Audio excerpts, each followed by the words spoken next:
Olá, pessoal, tudo bom? É uma grande alegria estar com vocês aqui em mais uma edição do nosso Super Talks, só que dessa vez é um Super Talks, porque eu estou aqui com o grande amigo Paulo Samia, do UOL, CEO do UOL. Uma grande satisfação ter você aqui conosco. Obrigado, a satisfação é minha, cara. Então, pessoal, nós vamos aqui falar sobre um dos negócios mais interessantes, mais intrigantes do mercado brasileiro, que é justamente essa vivência digital, essa vida digital. E você sabe, o consumidor moderno sempre investiga, né, o quanto a digitalização tem impactado a nossa vida, o nosso comportamento. E é interessante estar aqui com o Paulo, que comanda uma empresa que se confunde com a história da internet no Brasil, que é o UOL. Paulo, conta um pouquinho dessa trajetória do UOL que conseguiu não só acompanhar, né, e fazer parte da internet brasileira, como na verdade escreveu muitas das histórias, das linhas da história da internet no Brasil. Conta um pouquinho como é que foi o começo, de tudo que você pôde acompanhar agora à frente do UOL e todas as transformações que o UOL ajudou a viver e ajudou a escrever na nossa internet. Isso é um prazer, pô. Acho que posso falar muito bem dos 26 anos de história do UOL, tô lá há 22, né? Então posso ter um pouco de história aí de toda essa trajetória de transformação do UOL. Mas basicamente o UOL ele surgiu em 96 como um projeto dentro da Folha de São Paulo e uma joint venture com a Editora Abril. Acho que naquele momento, né, os dois grandes veículos de comunicação e principalmente liderado pela Folha de São Paulo naquele muito momento. Influentes, inclusive. Muito influentes, sempre foram, né, tradicionais, né, veículos quase centenários, a Folha é centenária hoje, identificou que tinha uma tendência muito forte de digitalização, de consumo de conteúdo cada vez mais forte dentro do mundo digital. E naquele momento, né, a gente não lembra hoje, mas estava surgindo a internet no Brasil. Ainda a internet era uma internet de escada. Sim, eu fui early adopter. Internet, exato. E foi uma coisa fascinante. Primeira vez que a gente vê a homepage do UOL se formando, foi uma emoção assim. Aquele barulhinho de quando o modem conectava ainda causa emoções em várias pessoas, né? Um pouco de nostalgia. Um pouco de nostalgia. Mas é uma época, foi fundamental para essa transformação que a gente está vivendo hoje. Né? Se a gente não passasse por aquele período. Então a gente identificou essa necessidade. A gente identificou cada vez mais uma demanda maior pelo consumo de conteúdo digital e também por acesso à internet. Então naquele momento o UOL ele foi fundado com esse propósito de oferecer acesso à internet à população. Então a gente era o que se chamava a sigla inglesa de ISPs, né? ISP. Internet Service Providers. Então a gente fornecia acesso mesmo à internet em parceria com as telcos, mas tinha que passar por um provedor de acesso. O UOL era o maior provedor de acesso naquele momento. E esse modelo se continuou, né? A parceria Folha e Abril até aproximadamente 2000, quando a Abril saiu da sociedade, aí continuou Folha com outros sócios ao longo desse tempo, mas basicamente sempre o controle acionário da Folha e sempre o controle editorial também da Folha. E ao longo desse tempo o UOL ele foi se reinventando, né? Então, naquele Parece momento... que acompanhando a própria evolução da internet, né, Paulo? Exato, eu acho que não só acompanhando, como também liderando, né? Trazendo Sim. Tendências. A gente sempre teve várias movendo a internet negócio. brasileira adiante, né? Exato, exatamente. E dentro do UOL a gente sempre teve várias linhas de negócio, linhas de modelo de produtos e serviços no modelo de assinatura e também publicidade. Vários produtos também passaram por várias transformações, mas sempre todo mundo tem um pouco de história. Quem nunca entrou naquela época no bate-papo do UOL? Acho que foi o primeiro, né, o pioneiro entre como conectar pessoas dentro do ambiente digital.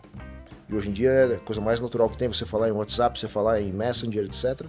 Mas o UOL em 96 lançou um bate-papo que muitas pessoas hoje passaram por esse produto do UOL. E assim por diante, a gente foi lançando diversos produtos. E ao longo desse tempo, vários desses produtos, eles quase que criaram vida própria, realmente criaram vida própria. O maior exemplo de um deles é o PagSeguro, que foi lançado como um produto dentro do UOL em 2007 e hoje é uma das maiores empresas de meio de pagamento e serviços financeiros do Brasil, com capital aberto em Nova York. Então o UOL foi crescendo muito ao longo disso. Hoje a gente tem mais de 40 produtos dentro do nosso portfólio, além de 4 linhas de negócio. Produtos digitais, publicidade, o All Host, que são serviços e produtos para o pequeno e médio empreendedor que quer se digitalizar e se lançar no mundo digital, no e-commerce, quer ter o seu site, a sua loja virtual. E o ano passado também a gente comprou a Ingresso.com, que é um líder em venda de ingressos de cinema no Brasil. É um marketplace de ingressos para shows e entretenimento. Exatamente. E assim por diante. Então essas são as 4 grandes linhas de negócio do UOL. E hoje o UOL está parte de um grupo, que é o Grupo UOL. O Grupo UOL hoje também são 4 empresas, que é o UOL, Portal UOL, PagSeguro, PagBank, o UOL EdTech, que é uma plataforma de educação corporativa, e o UOL Compasso, que é uma empresa de transformação digital. Então, de uma pequena iniciativa em 96, chegou hoje num grupo com mais de 14 mil pessoas. E agora, sempre, e me corrija se eu estiver errado, o UOL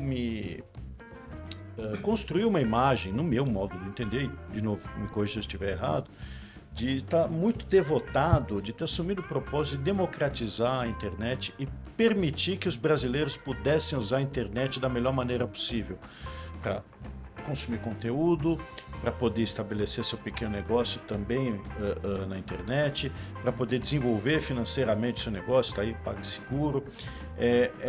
Como que nascem esses insights? Né? Como é que o UOL teve esses inputs, né, essa clarividência para poder criar esses serviços e atender e se colocar tão à disposição do consumidor brasileiro?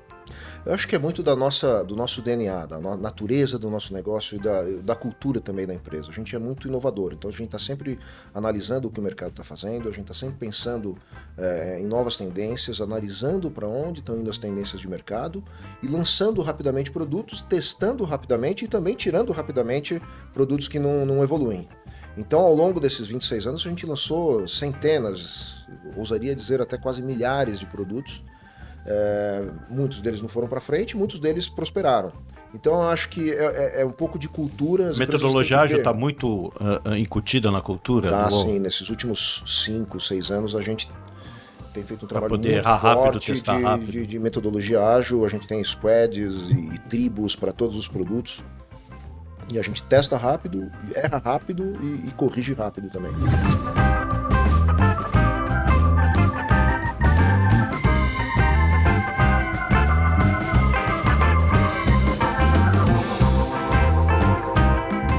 O que você pode dizer a respeito desse relacionamento que vocês têm com diversos grupos de consumidores, né?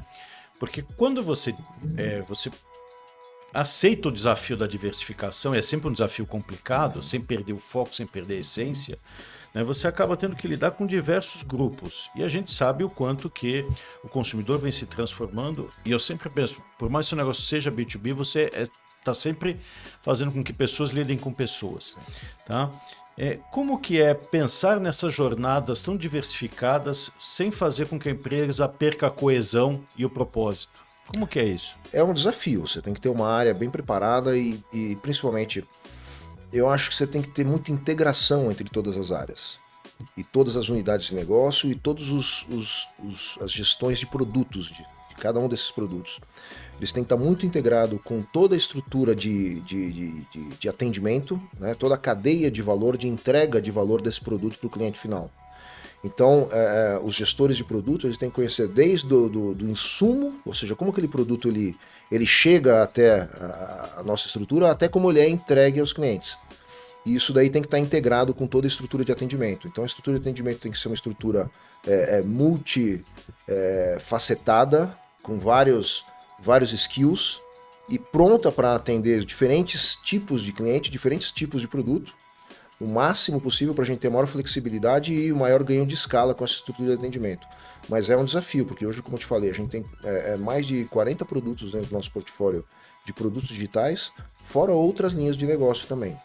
Então a equipe de atendimento que faz o atendimento final com o cliente, ela tem que estar apta a atender e a explicar e a dar um suporte para dezenas de produtos diferentes. Isso daí a gente só consegue com uma integração muito forte entre todas as áreas. Isso, então, ok. A gente entende que você, evidentemente, tem também, claro, o desafio de fazer com que essas áreas andem de uma maneira orquestrada em benefício dos diversos tipos de cliente. Mas, nesses últimos tempos, a gente, né, particularmente a partir da pandemia, a gente viveu um processo de digitalização muito acentuado.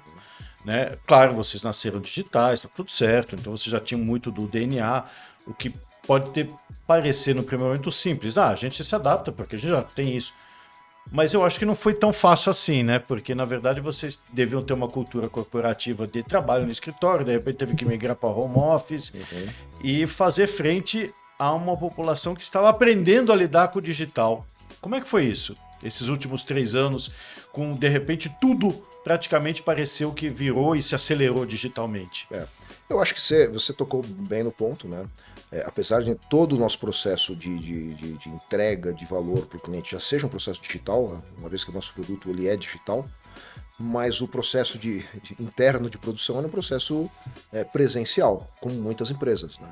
Então, rapidamente a gente teve que se adequar e aprender a trabalhar de uma forma remota as equipes, né, que atendem todas as áreas e principalmente atendem os clientes. E isso foi também um desafio, porque a estrutura de atendimento ao cliente não estava preparada para trabalhar de uma forma remota. Então a gente teve que fazer um mix entre presencial e remoto ao longo do tempo. Inicialmente mais remoto, depois mixando mais com presencial. E hoje em dia é uma estrutura que está estável já. E a gente entendeu que isso daí tem benefícios, tanto para o cliente, porque a gente consegue ter uma gama maior de variedade de atendentes, né, de pessoas com skills diferentes em diversos momentos do dia, como a gente tem também eficiência operacional para a empresa, em termos de escala, em termos de flexibilidade de atendimento. E como se constrói uma cultura de uma empresa digital com a velocidade com que o digital muda, né, e que incorpora novas ideias, inovações, disrupções e assim por diante? Como é que é manter essa cultura viva, essa cultura de inovação, essa inquietação, e com todos os ciclos que a gente passou, nos últimos 26 anos, parece que foram 2 séculos. Como é que é isso? Eu acho que a cultura ela independe dos produtos que você está lidando, né? É importante que a cultura seja muito forte. Essa cultura de inovação ela tem que estar presente em todas as áreas, não é só numa área de inovação. O papel da área de inovação, no meu entendimento, e a gente tem uma área de inovação dentro do UOL, é na verdade conectar as diversas áreas dentro de uma mesma cultura e fazer com que todos pensem de uma forma inovativa. Então a inovação ela não está só na criação e na área de novos produtos, a inovação está na área financeira. Como preparar melhor o relatório de performance de produtos, por exemplo. Isso tem que estar dentro da cultura da área financeira. Como tirar a fricção do pagamento para o cliente. Como tirar a fricção do pagamento para o cliente. Como criar melhores planos, sejam mais aderentes. Como prever um possível atrito de um cliente. Isso tudo é inovação. Então todas as áreas têm que ter essa mentalidade de inovação.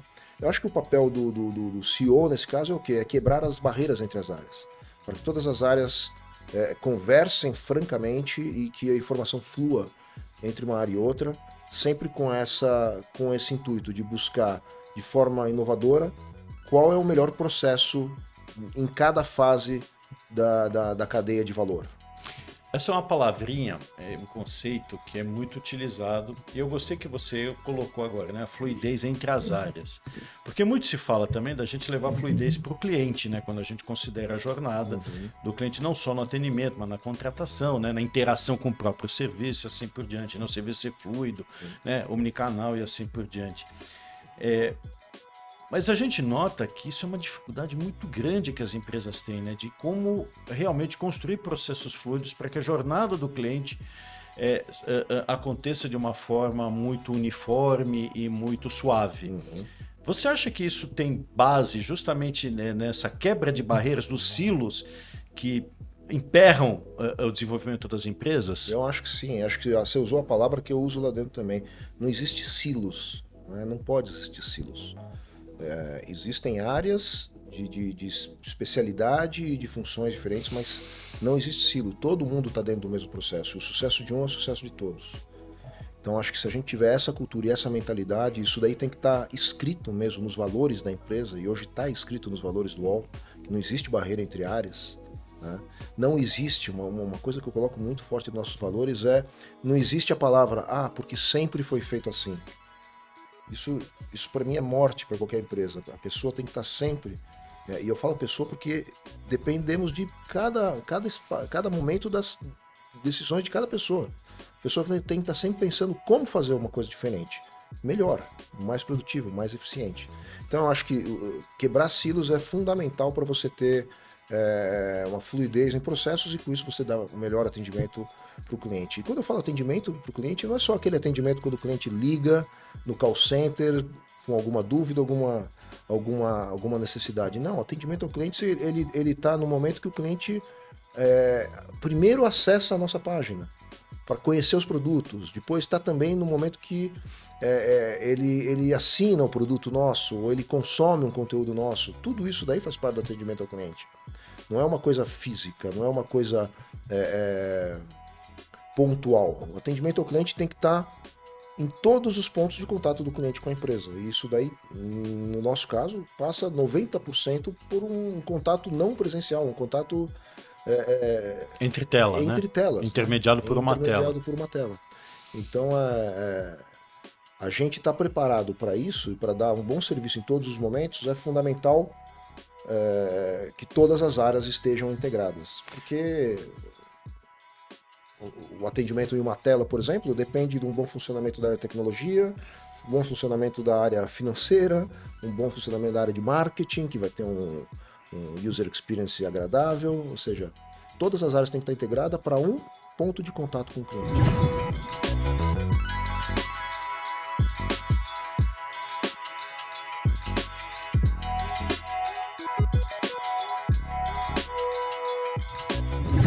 E agora vamos arriscar um pouquinho, tá?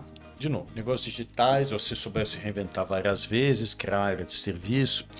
E hoje muitos, e uma das grandes mega tendências que a gente vem estudando, tá? Dentro do escopo de vida digital e dessa vida intermediada por telas, é o que a gente chama de vida híbrida, né? Ou seja, nós vamos transitar de ambientes físicos para ambientes digitais por meio de avatares, é o que se convencionou a chamar de metaverso. Como é que vocês estão enxergando esse movimento de criação e de vivência em ambientes realmente digitais, essa transição que nós vamos fazer intermediada por telas?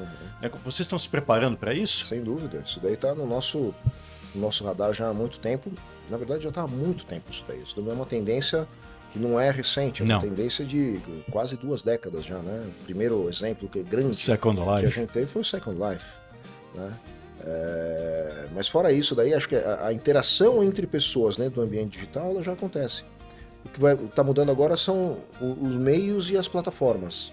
Então a gente está se preparando para estar presente em todos os momentos de consumo de conteúdo. A gente hoje está presente basicamente em quase todos os momentos de consumo de conteúdo de um consumidor, ou seja, quando ele acorda de manhã ele consegue ver rapidamente as notícias, quando ele está indo para o trabalho ele escuta um podcast, quando ele tem mais tempo ele pode assistir um streaming dentro do Allplay, pode ouvir as notícias por meio de um assistente pessoal. Então, acho que os veículos de comunicação hoje eles têm que estar preparados para estar presente em toda a jornada do consumidor ao longo do dia. Diferentes momentos ele quer o mesmo conteúdo, eventualmente, mas em diferentes formatos. E eu acho que esses ambientes virtuais, né, que a tendência cada vez mais a surgir, isso daí com o aumento de tecnologia cada vez vai ser mais quase que imperceptível você estar transitando de um ambiente para outro. Esse é o ponto. Não é? Eu acho que os veículos de comunicação que se prepararem mais rapidamente para isso são os que vão estar mais bem Porque isso traz o desafio de preparar conteúdo para esses ambientes também, né? Porque a gente enxerga que as nossas imersões em metaverso, elas vão funcionar mais ou menos como 10 minutos de férias que você tem direito no dia, entendeu? Não sei se vocês estão enxergando assim, mas esses 10 minutos de férias vão pressupor o quê? Um tipo de entretenimento, um tipo de conteúdo, um tipo de experiência diferente. Como é que é pensar conteúdo para o metaverso? Acho que você falou a palavra principal, que é experiência. Pensar conteúdo para o metaverso é a mesma forma que você pensa o conteúdo para cada momento de consumo de conteúdo. Eu acho que no momento no metaverso, eu acho que é muito amplo, na verdade, essa palavra, porque o metaverso hoje ele pode estar muito mais voltado para o entretenimento, para aquela coisa um pouco mais geek, mas a minha visão é que em pouco espaço de tempo, em curto espaço de tempo, o metaverso ele vai ter coisas muito mais profissionais dentro dele, com a tendência talvez de tecnologia melhor e com um ambiente mais user-friendly dentro desses novos ambientes. você vai ter transações financeiras, você vai ter muito Criptoativos, e-commerce, né? criptos, né? Então, você tem que estar preparado para dentro do metaverso, também para você estar preparado fora do metaverso. Ou seja, você tem que entender qual é a expectativa de consumo de conteúdo em cada momento. Eu acho que nesse momento é muito mais uma parte de entretenimento, uma parte um começo, de né? interação de experimentação e também. de experimentação. As né? possibilidades. De experimentação e de interação entre usuários. Mas eu acho que logo, logo vai ser uma plataforma comum para você fazer negócios, para você consumir, para você comprar, para você transacionar serviços financeiros e também para consumir conteúdo. Uma das questões que mais chama a atenção da gente quando a gente pensa em experiência do cliente é o quão... Né, e eu acho que esse é um grande mérito do UOL, porque o UOL conseguiu estabelecer no mercado que tem muitos gigantes, né, muitos, quer dizer, tem poucos gigantes, mas são muito grandes, né, de alcance global, né, a gente não vai citá-los aqui. Mas como que é conseguir encontrar esse espaço tão sólido que o UOL conseguiu num mercado com gigantes multinacionais com esse alcance global e nos quais a gente nota que eles não conseguem fazer o que o UOL faz? Como que vocês conseguiram fazer frente a enfrentar esses gigantes? Não, você tem razão. Acho que o grande desafio e o grande diferencial do UOL ao longo desse tempo todo é a nossa qualidade de conteúdo. É a capacidade de produzir um conteúdo relevante, um conteúdo com credibilidade, um conteúdo que a pessoa quer consumir e que ela acredita. E que é acessível, né? E que é acessível. Como eu te falei, ele está presente em todas as plataformas, em todos os momentos de consumo de conteúdo. Então, isso daí reflete o quê? Reflete na nossa audiência. Hoje a gente é a maior audiência do Brasil, a gente é a terceira maior audiência do Brasil, só depois de Google e Facebook, que são plataformas, não são produtores de conteúdo. Então, eu acho que a comparação com esses grandes, ela é muito mais voltada pela nossa capacidade de produção de conteúdo do que por diferença tecnologia. Mas aí é que tá. Eu, do ponto de vista de tecnologia, não tenho o que discutir, porque vocês são super rápidos, ou seja, acessar o UOL é tão rápido quanto acessar o Google. A gente não vê, não sente esse delay, não sente essa disparidade. Então tá tudo certo. Mas eu queria tocar num ponto que eu acho muito, muito legal quando a gente analisa a trajetória do UOL. Porque vocês sempre se preocuparam em oferecer uma boa experiência para qualquer tipo de cliente, né? O PagSeguro eu acho que cresceu porque ele foi direto atacando dores que estavam presentes no mercado de adquirência, por exemplo, e por isso ele conseguiu tamanha evidência e tamanha relevância, assim por diante. E o UOL, todas as áreas de negócio, claro, teve falha, normal, teve produto que falha, isso é do jogo. Ainda bem que teve, se Exatamente, não tivesse é porque a gente não aprendizado. estava tentando. Né? Exato. É aprendizado. Sim. Então, qual é o conceito que vocês têm hoje de experiência do cliente? Como é que vocês enxergam a experiência do cliente dentro da companhia? Eu acho que a experiência do cliente, ela tem que ser em todos os momentos, assim, tudo que a gente faz, a gente está voltando sempre para como o nosso cliente vai enxergar aquela ação, como o nosso cliente vai enxergar aquele produto, como o nosso cliente vai enxergar aquele processo. Tem sempre, não vou falar que tem alguém, mas sempre se questiona, sempre se pergunta, quando a gente está definindo qualquer processo novo, qualquer produto novo, qual vai ser a percepção do cliente para aquele processo, como que vai ser a experiência do cliente para o consumo daquele processo e principalmente, o cliente espera aquilo, é aquilo que realmente vai fazer a diferença para o cliente ou consumir mais, ou ter uma experiência melhor, ou demorar menos tempo no atendimento. Em todos os momentos a gente está sempre se perguntando se é aquilo que ele espera. Então a gente sempre tem que ter uma visão do cliente dentro das discussões de negócio. Eu acho que as empresas que têm essa visão, elas são bem-sucedidas quando pensam em termos de experiência do cliente. E você considera que o UOL pode se definir como uma empresa que acredita e que pratica a centralidade do cliente? Que pratica a centralidade do cliente, sem dúvida. Como eu te falei, assim, a gente sempre pensa primeiro com a cabeça do cliente. E aí depois a gente desmembra para outras visões. Entendeu? Porque se com a cabeça do cliente, e aí eu estou falando em todos os processos, ou cliente externo ou cliente interno, mas focando muito mais agora no cliente externo, que é quem consome nosso conteúdo, que é quem consome nossos produtos. Primeiro a gente vê com a cabeça do cliente. O cliente vai gostar disso, o cliente espera isso, o cliente vai ser bem atendido com isso. Aí a gente desmembra para outras necessidades dentro daquele processo ou produto.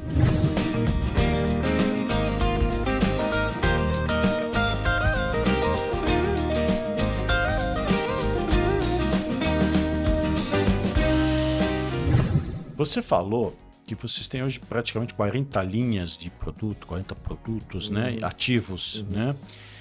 Como é que se faz uma gestão desse portfólio, né, sem perder a coesão e a consistência nas entregas e sem perder a noção de entrega de valor para o cliente?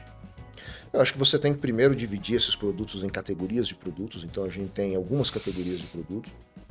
A gente tem produtos de informação, ou seja, de conteúdo, né? A gente tem produtos de soluções para o cliente, solução para o dia a dia do cliente. Então, a gente tem e-mail, a gente tem suporte técnico, a gente tem atendimento residencial, a gente tem seguros. Então, a gente tem uma série de produtos dentro do nosso portfólio de produtos. E a gente tem produtos de publicidade também. Tanto não só para grandes anunciantes, como também para o pequeno consumidor. Você quer anunciar dentro do seu bairro, dentro da sua rua, você pode fazer um autoatendimento e programar a sua campanha super regionalizada e com um grande diferencial dentro do UOL. Porque hoje, para você anunciar dentro do UOL, você tem que passar pelo UOL. Você não consegue anunciar por outras plataformas que não seja pelo UOL, que fala com mais de 100 milhões de pessoas todos os meses, 90% da internet do Brasil. 90%. Então, eu acho que a gente consegue administrar esses produtos, primeiro, com essa segmentação e com processos contínuos de melhoria, com processo contínuo de questionamento do valor entregue de cada produto e rapidamente tomando decisões de pivotar o produto ou de descontinuar produtos que não estão dando muito bem, não estão indo como a gente espera. E você se baseia aí em cima de pesquisas ou em cima de dados de como aquele produto está sendo assimilado pelo cliente? A gente tem muitos dados. Imagino. O volume de dados que a gente tem é muito grande. E a gente tem um hábito de continuamente consumir e avaliar esses dados. Então, todos os produtos a gente faz uma análise de como está sendo consumido, por quem, em que momento, em que hora, qual o perfil do consumidor. Tudo isso com dados internos que a gente tem. E, claro, também, alguns outros produtos a gente se vale de pesquisas externas para isso. Bom, agora projetando um pouquinho de futuro, a gente está assistindo à ascensão da geração Z como aquela que, com a maior capacidade que uma geração teve na história de propor a narrativa, né, de dominar a narrativa por meio dos aplicativos de comunicação, né, ferramentas como Reels, como TikTok, assim por diante. E que tem um perfil de consumo muito arredio e muito distante das gerações anteriores. Uhum. Como que vocês hoje estão se preparando para atender uma geração com essa capacidade de comunicação própria que eles têm de criar influenciadores, de criar narrativas e de impulsionar conteúdos como essa geração tem?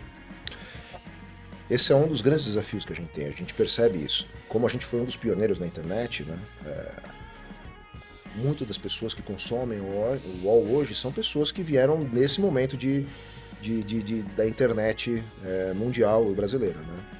E isso daí tem evoluído muito rapidamente. Então as pessoas hoje que estão na geração Z, elas já nasceram dentro da internet, ao contrário das pessoas... Elas não conhecem o mundo sem internet. Exato, elas não têm ideia como que é consumir um conteúdo como nós consumimos linearmente há 20, 30 anos atrás, e nem há tanto tempo assim, né?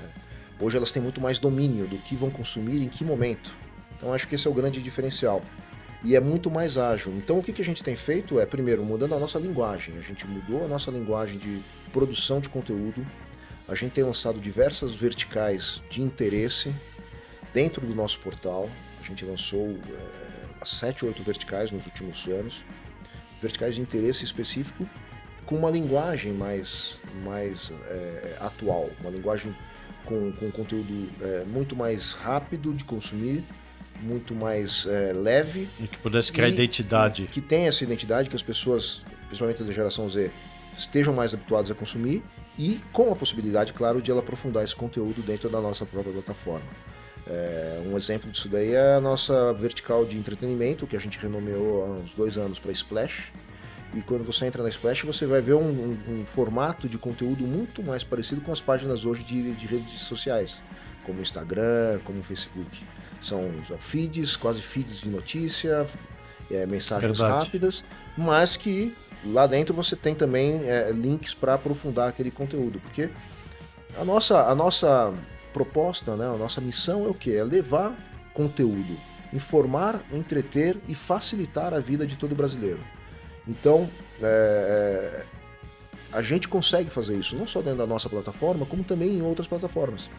Então, uma outra estratégia, a segunda parte dessa estratégia de falar com esse público a gente está não só presente na nossa plataforma, mas também com esse conteúdo mais jovem, vamos dizer assim, a gente está presente em todas as plataformas de consumo de conteúdo. Então, hoje você vai encontrar o UOL dentro do Facebook, do Instagram, do TikTok, do Quai, dentro do Google.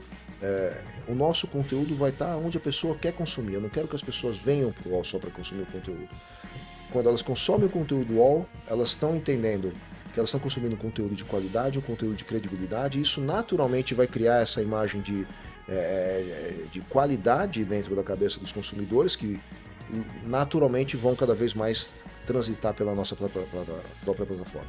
Ainda sobre geração Z, porque também eu considero realmente que são desafios muito portentosos que as empresas têm de enfrentar quando começam a pensar no alcance dessa geração. Em 2030 eles serão a maior parcela do mercado consumidor, talvez não com a maior renda, mas certamente com uma relevância muito grande, e como eles condicionam a narrativa, eles têm um poder de influência muito expressivo.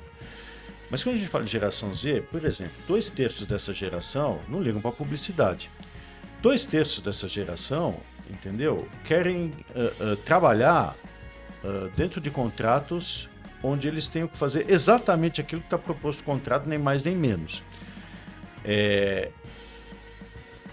Continuo, quero insistir um pouco mais nesse ponto. Como lidar com uma geração que confronta tradições, refuta aquilo que a gente conheceu como normal, com todas as aspas possíveis dentro do normal, que é normal, né?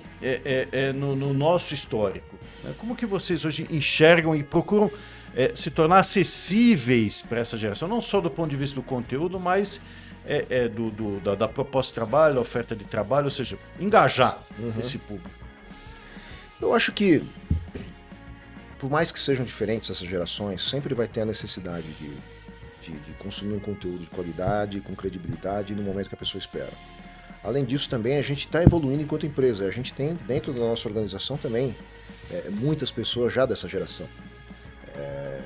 Então, eu acho que é uma questão da gente evoluir enquanto cultura, enquanto mentalidade, para estar cada vez mais preparado para atender as expectativas desse público consumidor e também desse público fornecedor de mão de obra, né, das empresas. E que é muito talentoso, por outro lado, né? Claro. Não, e principalmente assim, eu acho que a diversidade é fundamental. A gente tem que ter diversidade em todos os momentos. A gente tem uma estrutura muito grande até de diversidade dentro do UOL, que pensa diversidade, porque a gente entende isso como fator de diferenciação, né? Fator de vantagem competitiva mesmo do UOL. Principalmente enquanto veículo de comunicação, se a gente não tiver uma visão plural, e isso começa com a nossa própria estrutura, com a nossa própria equipe, a gente não vai conseguir transmitir também uma visão plural para o nosso consumidor de conteúdo. Então, a gente faz isso desde da base. Internamente a gente tem uma diversidade muito grande, e diversidade, eu falo de todas as vertentes de diversidade, e principalmente também enquanto geração, né? Geração de... porque essa é uma geração que pratica muito a diversidade muito. E exige. Muito. Né? E tem características diferentes, né, das outras gerações. Então a gente tem que estar preparado para atendê-los também. Para finalizar, eu queria que você nos desse aqui um pouco de exercício de futuro. Como que vocês estão enxergando o futuro, não só do Brasil, o futuro da internet? Claro, a gente passou um pouquinho pelo metaverso, mas a internet não é só metaverso, o negócio digital não é só metaverso, a vida digital não é só isso. Como que vocês enxergam hoje o futuro, vamos dizer, de médio prazo? Em resumo, qual que vocês acham que vai ser a influência do digital na nossa vida daqui por diante? Eu acho que ela vai ser transparente. Você não vai perceber quando você está consumindo um conteúdo digital ou quando você está fazendo uma transação no modelo digital versus outros modelos. Mas eu acho que cada vez mais tudo vai ser digital.